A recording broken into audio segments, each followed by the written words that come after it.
주름을 없앤다는 그 바르는 보톡스 성분. 그게 4,000원? 안녕하세요. 데일리 미라클입니다. 반갑습니다. 안티에이징 하면은 비타민과 레티놀을 빼놓을 순 없죠. 하지만 이 성분들보다 훨씬 더 노화에 좋은 성분이 있다고 하는데요. 바르는 보톡스라고 불리는데 의외로 요거를 잘 활용하지 못했던 것 같습니다. 그래서 제가 이번에 요거를 이제 인터넷에서 4,000원대에 구매를 해서 이렇게 활용을 해봤는데요. 생각보다 너무 괜찮더라고요.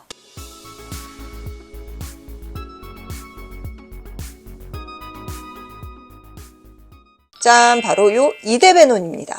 보시면 10,000ppm이라고 되어 있는데요. 이게 1%란 뜻이에요. 보통 이런 희석액의 원료를 보면 퍼센트가 아니라 ppm이라는 단어를 쓰죠.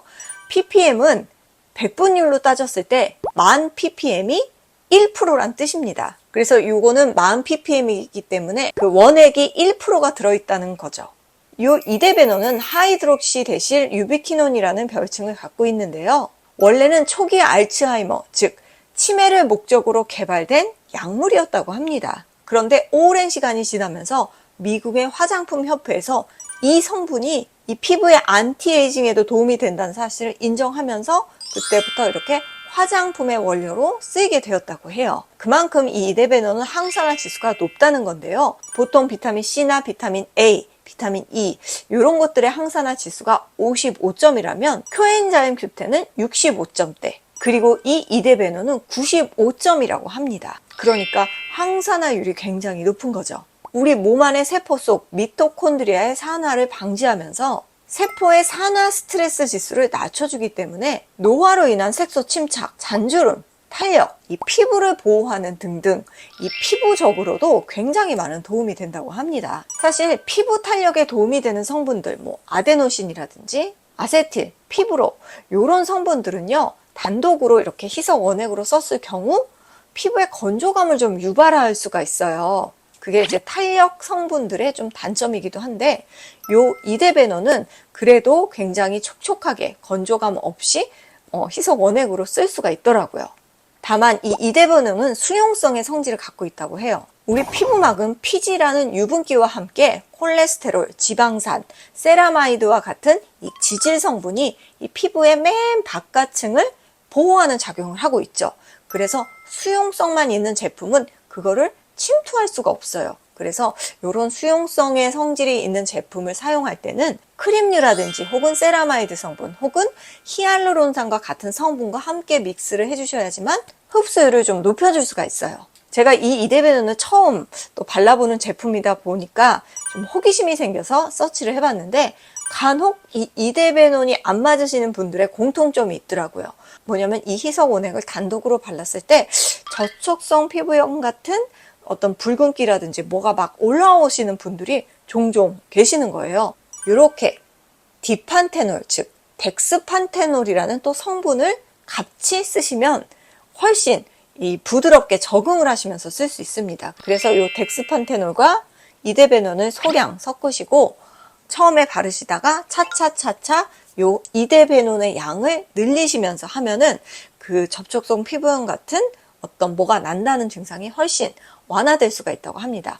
그래서 처음 쓰시는 천연팩이나 이런 희석 원액 같은 거는 귀 밑 혹은 이렇게 팔 안쪽에 꼭 테스트를 하고 써보셔야 해요. 그래서 어떤 성분을 접하실 때 처음에 막 욕심내서 많이 바르시면 절대 안 됩니다. 하지만 이 이데베논은 바르는 보톡스라고 불릴 정도로 주름과 탄력에 좋다고 해서 저도 좀 조심스럽게 발라봤는데요. 정말 다행히 저는 아무 트러블 없이 잘 맞았습니다. 이렇게 보시면은 조금 노란색의, 찐 노란색의 액체고요. 약간 이렇게 점성이 있습니다. 제가 발라볼게요. 똑 하고 떨어뜨리면 물처럼 바로 흐르지 않죠. 저는 수용성이라고 해서 맑은 물같이 생각이 됐었는데 약간의 그런 진득진득 점성이 있고요. 단독으로만 이렇게 바르면 살짝 좀 답답한 끈끈한 그런 느낌이 있습니다. 그래서 이 이데베논은 좀 섞어서 바르라고 하나 봐요. 눈가나 이마, 팔자와 같은 깊은 주름도 좀 집중 케어할 수 있는 그런 이데베논 2가지 활용법 알려드릴게요.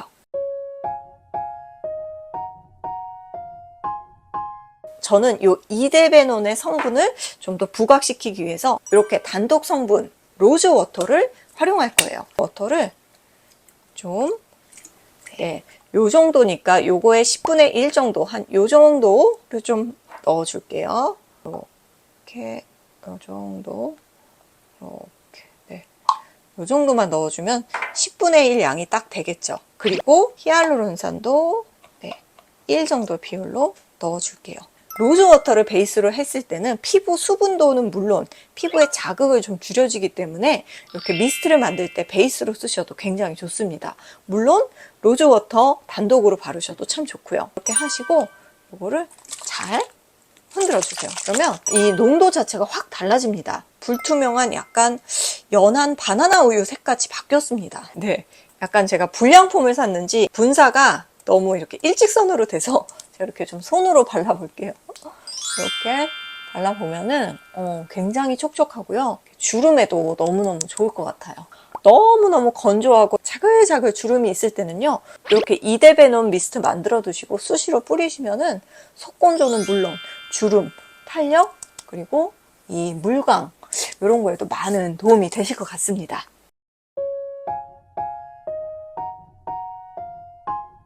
이렇게 뭐 집에 있는 아이크림 혹은 일반 크림류에다가 이데베논을 이렇게 한 스포이드 또 같은 비율로 이렇게 섞어 주시고요.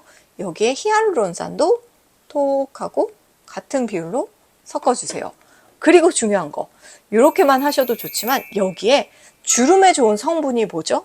네, 바로 레티놀입니다. 그래서 그 레티놀 성분도 함께 써주시면 좋은데요. 뭐 시중에서 파는 이렇게 저는 아이오페 레티놀도 있고 혹은 레티놀 희석 원액도 있고 또 스티바일 크림도 있고 그런 것 중에 하나 정도를 양은 한 반 정도 조금 이 정도만 섞어 주시고 잘 이렇게 믹스해 주세요. 그러니까 지금 성분이 뭐뭐가 들어갔죠? 이데베논, 히알루론산, 이제 거기에 베이스를 만들어줄 유분기가 있는 크림, 거기에 레티놀 성분, 그렇게 잘 섞어주시면 돼요. 생각보다 히알루론산 때문에 이렇게 끈적끈적 이렇게 되는데요. 요거를 눈가. 저는 요새 잔주름이 진짜 한여름 지나고 나서 장난 아닙니다. 올 여름에 덥기도 했지만 이쪽 치아가 너무 안 좋아서 고생을 많이 했거든요. 그리고 나서는 이 볼도 꺼지고 굉장히 신경 많이 쓴다고 해도 확실히 다르더라고요. 그래서 이렇게 집중 주름 크림을 좀 만들어 봤습니다. 특히나 주름이 많은 이런 부위에 꼭 좀 이렇게 발라주세요. 지금 바른 모든 성분들은 다 지금 주름에 특화된 성분이거든요. 이런 것들이 좀 더 깊이 흡수되면서 날아가지 못하게 하려면은 가장 간편한 방법이 요 바세린이죠. 그래서 바세린을 이렇게 해서 이렇게 바세린으로 주름 부위 한 번 더 막을 쳐주세요. 그러면 훨씬 좋아요. 사실은 그냥 바세린만 잘만 바르고 자도 그 다음날 훨씬 팽팽해지는 효과가 있는데 지금 주름에 특화된 성분을 다 뭉쳐서 얼굴에 바르고 바세린 방패막까지 딱 쳐줬기 때문에 푹 주무시고 다음날 보면 훨씬 내 얼굴이 팽팽해지실 겁니다. 오늘은 이렇게 바르는 보톡스로 유명세를 타고 있는 이데베논으로 피부 관리를 좀 해봤는데요. 어떠셨는지 모르겠습니다. 여러분들의 피부 관리에 조금이라도 도움 되셨으면 좋겠고요. 구독, 좋아요, 알람 버튼, 인스타 팔로잉도 많이 부탁드리고요. 행복하세요. 안녕.